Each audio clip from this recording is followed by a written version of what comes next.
Okay.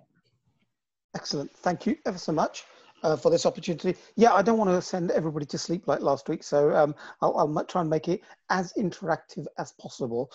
I don't talk at people. I like to have a conversation, and my style is having a conversation. But just literally from the feedback, as you know, I've been in banking and finance for a very long time, and I've done a lot of different kind of business banking, commercial banking, business support, all the things I've done, but it's a lot of learning. The things that we always, that always strikes me is looking for solutions and options. Okay, this is not necessarily about borrowing. Actually, what is the actual answer for a business that is looking, it thinks, for funding of any kind? The starting point is, what is the purpose of the lending? There are so many different reasons you can borrow money for. It is not just a traditional type of borrowing that people require. Affordability is a key. Can you afford it? Look yourself in the mirror. Would you lend yourself the money? Then there are all the different support schemes that are out there. As of today, and you might well be aware of as of today, just over 49 billion has been lent through the CBILS and BIBLS schemes, of which nearly 34 billion is for the bounce back. About 1.1 billion, 1.1 million businesses. CBILS is 12.7 billion. That's about 50 odd thousand businesses. And a large business interruption loan is just around 3 billion, about 457 businesses. So that's about 49 billion pounds worth of lending that has taken place in over 3 months, which normally the banks would have lent in a period of 7 years plus. You can understand their reluctance and reticence and caution being the most positive of those words, because a lot of the businesses who applied haven't thought through and talked about cash flow. The cash flow is important because you calculate what you can afford, what you can't afford. If you don't know what your cash flow is telling you, how can a lender be expected to lend money? Businesses need support, but then businesses have to help themselves. The reason why a lot of businesses don't attend finance seminars is because it is a very sensitive subject. Businesses have done the research, business owners have done the research, and they've probably done all the number crunching that is possibly likely to, but actually they haven't done it in a way that a lender does it. And that is very different. And there are lots of different formulas around about how you calculate the serviceability or affordability of a borrowing facility. And actually, is there any collateral? Does there need to be any security behind the borrowing, and so on and so forth?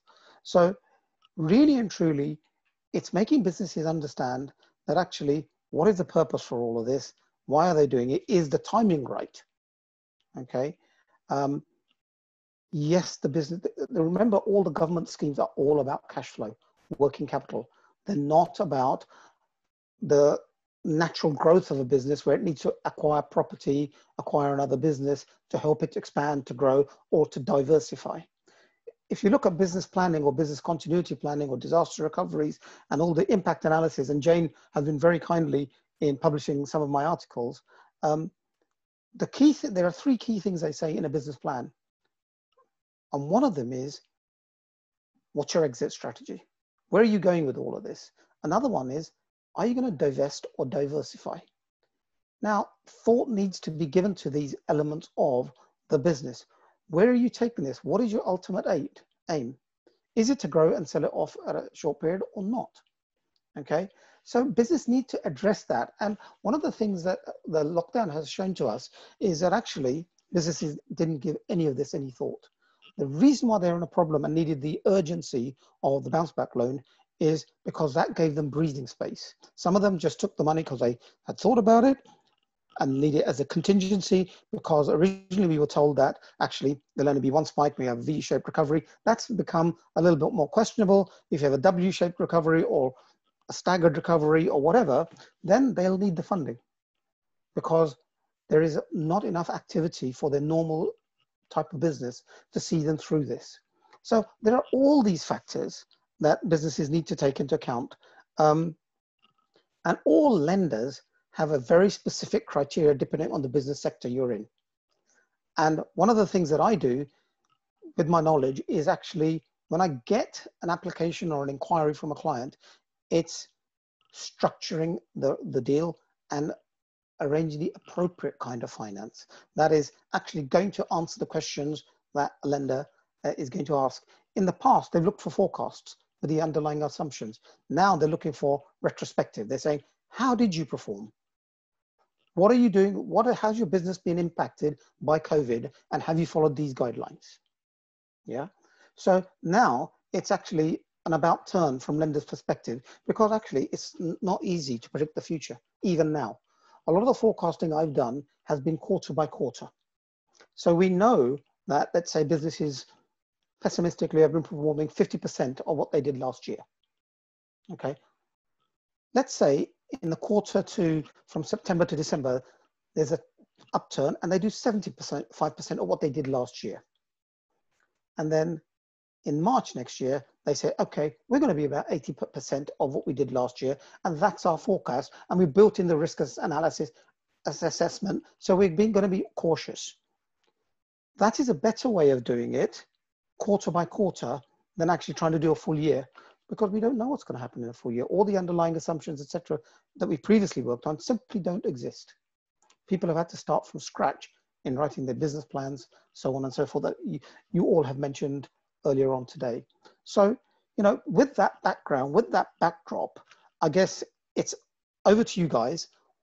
Ask the questions. What are the issues and topics that you'd like to sort of discuss with me today? I've worked with Catherine, you know, Elaine and I know each other. Jane has done some articles on the marketing front for me. And, you know, Matthew, Rob, Matt, we've all worked together. Vicky, you and I as well on the communication side. But this is in a different capacity now. You know, this is me saying, okay, what do you want to know? Okay, and I'll try and answer the question. Thanks, Sandy. So we've got some hands coming up. So Catherine, I think you got there first. Need to be quicker than that, Matt. What I was going to ask is, how important is it for the businesses to be liaising with their professional advisors, like their accountants, to make sure that they actually have the right accounts and management accounts, management information available to be able to write the right report to get the right funding? Oh, couldn't stress that enough, Kat.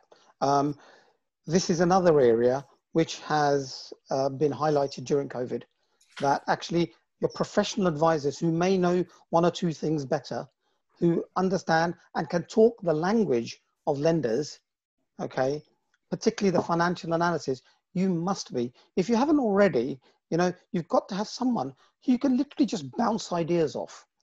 Doesn't necessarily have to always be the professional, but take another point of view, an opinion, share it with a business partner, or else collaborate with someone who's close to the business and say, hey, have we done this? But when it comes to financials, you've got to talk to your advisor. It's exposed a lot of the smaller, not necessarily the smaller, but it's exposed a lot of the accountants where they haven't been able to manage with this, you know, massive surge in having to do additional work and potentially missing other opportunities. I think the biggest thing your everyday accountant is that they are number crunchers and they produce the results at the end of the year. They have not necessarily been giving the support throughout the year, advising business of the potential pitfalls or risks, tax mitigation strategies, and all these kind of things. An accountant should, for the fees they charge, be providing all of these and have regular meetings. And with my clients, I just make sure that ongoing communication, just to make sure they're okay. If I've noticed anything about that business sector and so on, these ongoing conversations have to take place. Yeah, thanks. Jane? I'd only like to make a comment on that, because I don't know what other people's experience is of trying to consult their accountants. But number one, it costs me quite a lot of money to have a conversation with my accountant.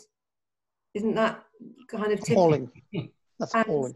And in order to even be able to do that, you kind of have to do quite a lot of work to be able to have the conversation with them. So I would not with the right accountant. Pardon? You're not with the right accountant. Well, maybe not, but okay. Do you, right?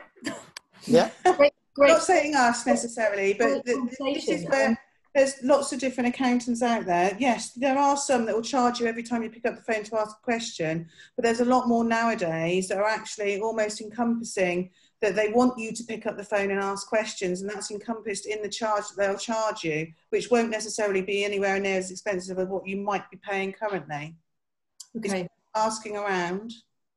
Yeah, I mean, it's not a particular issue for me because I think I've got other people I can sound out if I have those kinds of concerns. But what aren't they telling you that you should know?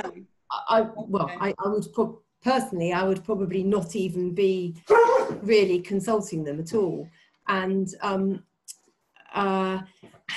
when you've been with one for a long time and they do a good job for you in terms of the you know, what you expect them to do, which is very important and is very legal, and you know, you want to make sure you've got all the legalities correctly in place to avoid the dangers of inspections and so on and so forth. It'll be a very big thing to change.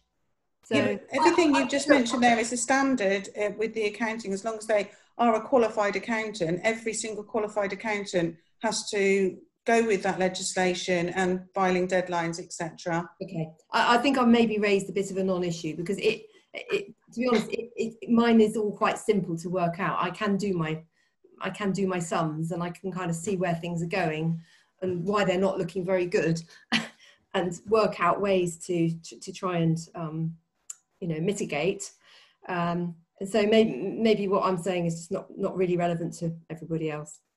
As somebody who used to work for accountants, if I may make a point, I would say in my travels, about 80% of accountants that I encounter are not really up to advising people on an ongoing basis.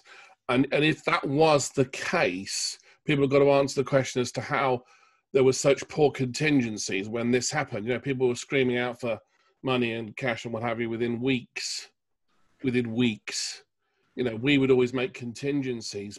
Businesses that have been there a long time make contingencies about what if, yeah, you know, absolutely. this is going to happen, and hadn't done that. You know, and always all very well about making hay where the sun shines. Things don't go as a constant. You know, a spreadsheet doesn't necessarily mean that it's going to continue that way, and it hasn't. And that's thrown a curveball. Yes, the factor of people paying accountants. I mean, I used to get sacked quite regularly by accountants when I was discovered to be giving advice for free outside of my timesheet hours. Now, that wasn't advice from them. That was advice from me. You know, and I felt that some people just need advice and shouldn't be penalised in terms of costs. I regularly advise members to use the tax line, for example, if they're just filling in a tax return and not using an accountant. At least they've got, you know, professional tax consultants who are all ex-HMRC, and they're really hot. And it's not costing the member anything other than the membership. So I would say utilise what assets we have. Mentioned FSB in passing, but accountants in general do the accounts. They just, you know, somebody goes, sees accounts once a year, they pass that on. That's your general account. I'd say that's 80% of the accountants I encounter. You know, some are more proactive, a lot more now. The one-man bands, actually, they're better than the major groups. Great. Yeah, we'll go to Elaine, and then I've got a question for Sandy. Yeah, no, just to say that my experience is that people are actually changing accounts. Yeah. This has really highlighted a lot of gaps. A lot of questions about, can you recommend somebody? You're right. Yes. I do have a little red book of accountants, and funnily you should mention that, because I think the smaller ones are the ones that are actually gaining. Those that are perhaps working on their own and come out of the larger firms, so they're the ones that are picking up a lot of clients, and they're willing to spend the time because their job satisfaction is actually helping the clients and giving the advice more than the compliance. I know it's important. And from a cost perspective as well. Yeah, and a cost. Yeah, exactly. Yeah, remember, we're only just beyond that culture where nobody changed their bank. And people like Sandeep, when he was a bank manager, relied on people being loyal for 40 years. But now people can change them every week if you want to. Sandeep, so my impression from all this lending going on, the 49 billion, which I've had my share of, maybe not a huge share. You know, a year ago, you would have said commercial lending was quite difficult, commercial finance quite difficult to get. Suddenly it became almost you just filled in a one side of A4 form and it became very easy again. Where's the pendulum now, and how do you see that over the next, say, 6 months, during what Matt was talking about, the survival stability and then moving towards growth again? You know, is it going to swing back? It's interesting. I think your bank lending is hovering at the moment. It's in abeyance. It wasn't necessarily, it was difficult a year ago. It was very much on lenders' terms. And this is where the right type of finance, the appropriate lender, the conversation with the client is so important to be able to structure that borrowing and to understand where the client sits. So for example, if you've got a gold-plated client, you knew that the high streets would bite your hand off for the application. But the minute you knew there were difficulties financially or otherwise, you knew you were looking to secondary lenders or challenger banks who had more of an appetite. And then if you really became risky, you went all the way down to the other end where you were looking at alternative finance, majority of which now you can get online, where you just submit the application with the supporting documents. The thing to say is that what has changed this year is nothing other than the government has forced the lenders to lend the money. Originally, the failure of the CBILS was because there wasn't a bounce back option. And the process of going through the CBILS was an absolute nightmare. Now, you may think that's all the lender's fault, but actually, in speaking to the banks, actually, this is the guidance they were given by the government. It wasn't their decision. It wasn't that they thought it was their money. It was because the government guidance initially, back in March, April, was exactly what the banks carried out. It wasn't until the feedback and the lashback that came that the government then instructed the banks to relax a little bit. But in terms of the traditional lending, which is what you're talking about, last year to this year, Matthew, it hasn't changed that much. In fact, if anything, some of the banks aren't going to even look at that before September because they are inundated with the government schemes at the moment. Yes, because I think you were mentioning in another context, in another conversation, they're not even opening new accounts at the moment. No, because as a result of the bounce back loan, where a lot of sole traders and businesses didn't have business bank accounts, okay, they then went to open business bank accounts to be able to qualify for the bounce back loan. What has subsequently happened is that those legitimate businesses who did borrow the money and get the money, then used it for personal reasons. They put it in their personal accounts, which is not the purpose for it. Then there was also the additional problem that you had the fraudsters who actually took the details of legitimate businesses, set up a limited company, borrowed the money in that company name, and the actual owners didn't know anything about it. So as a result, all banks have deferred onboarding or account opening till probably late August, beginning of September at the earliest. And as a result, if you're looking for borrowing and going to a third-party bank or a new bank, the process to do that is much longer as a result. Excellent. Thank you. Catherine. Have you had any indication of how many of these CBILS and bounce back loans will actually be paid back? I've heard some comments from one. I think I've had almost lots of figures. 50% won't be. I've had a lot of different numbers thrown at me. Some have said 80%. The number of fraudulent cases they've picked up in the last 2 months is 90% of the applications. 90% of the new bank accounts opened for BBLs were actually fraudulent. And that was something that was agreed by all the lenders. You're on mute, by the way.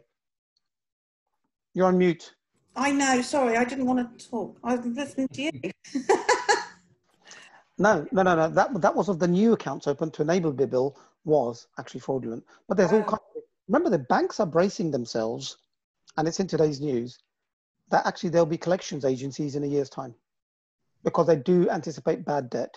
Yeah. Particularly if there is another spike, which is really what's causing them to have sleepless nights, shall we say. Thank you. Yeah, Matt. Can I just offer some kind of observations on what you were saying, Sandeep, in terms of the evidence that we've collected? We carried out a business needs survey, a COVID-specific business needs survey. The number one thing that came out of that, way ahead of everything else, was the most important issue facing businesses both now and into the future in terms of that medium term is cash flow. and cash flow comes out way ahead of anything else. And that's even true of businesses that have received financial assistance in the 10K, 25K. It's done little than sort of, in some cases, delay the critical aspect of their business, but so. It's helped, but it's certainly not provided an overall solution. It's been an assistance rather than a definitive solution. Right. A third of the businesses in the survey said that they would need help and support in adapting their business plan or financial forecasts. So that's recognised now. In many cases, they don't need help adapting it; they need help in creating it. Because many businesses did not have that in place at all. And that's probably an underestimate in terms of businesses that are picking up on that. I think you're right. And there's a third of businesses that said they would benefit from some continuity planning, and a half said they weren't sure. Of those half that weren't sure, you can bet your bottom dollar that a lot of them do actually need help in that continuity planning going forward. And then the final thing, if I can just sort of offer an alternative view in terms of the conversation around accountants. When we were processing the discretionary grant, we asked for relatively detailed, although not onerous, information in support of their demonstration of loss of income or their fixed property costs.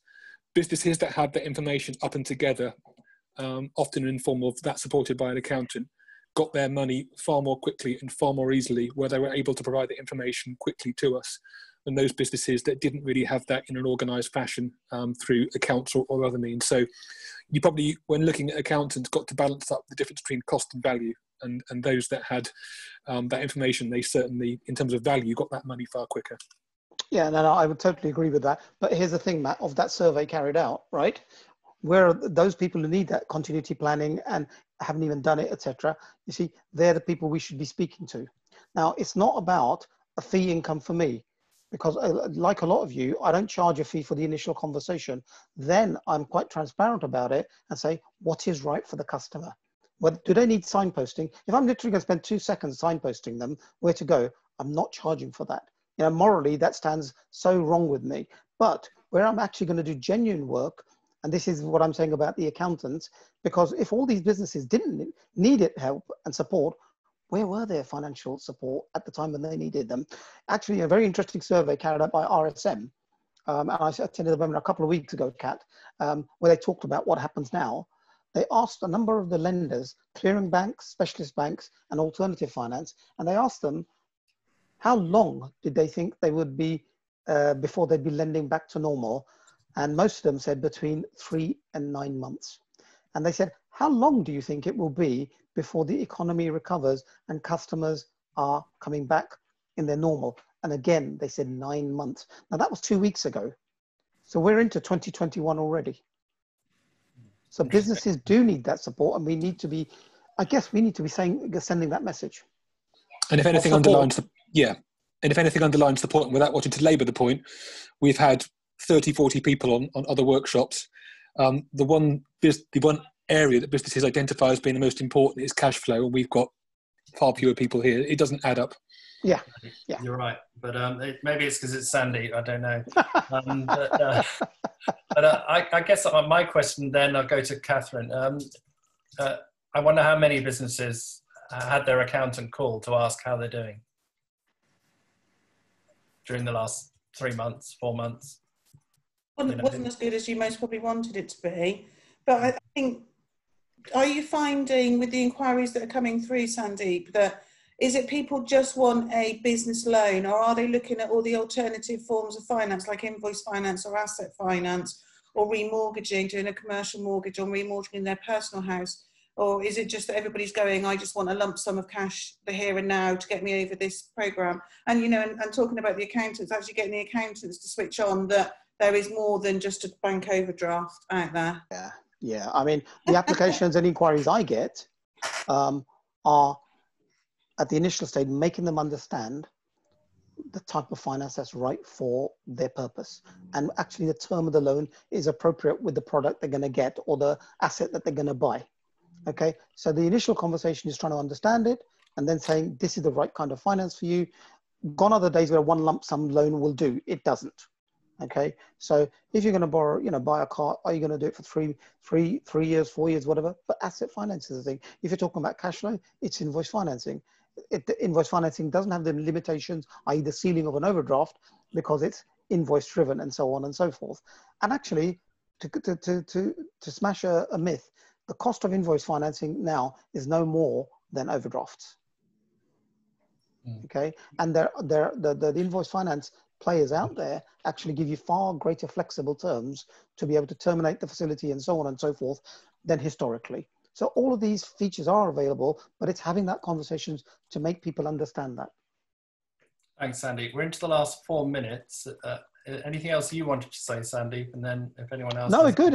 I much prefer this format. Yeah, thank you. Any other last questions, points? Sales pitches? Jane, go for it. Anything else? Promote something about Lymington. Oh my goodness, you should all be members of lymington.com. Very good. Yeah, there's far too much subtlety goes on around here. How's the shop local thing going? Because Chris mentioned that as well from FSB's point of view. Are people picking up on it? My sense is that not a great deal. I mean, I don't know what everybody else is experiencing, but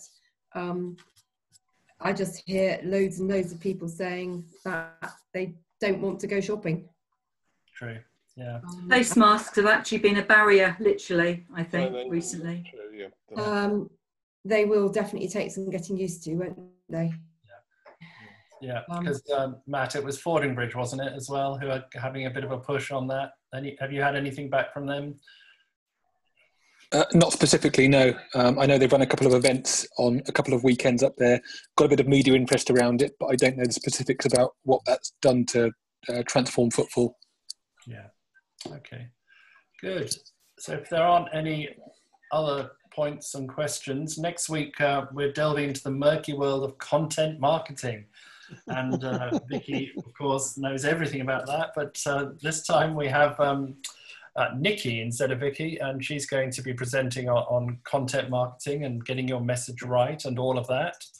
So do join us if you can, and then we'll start working on the subsequent sessions.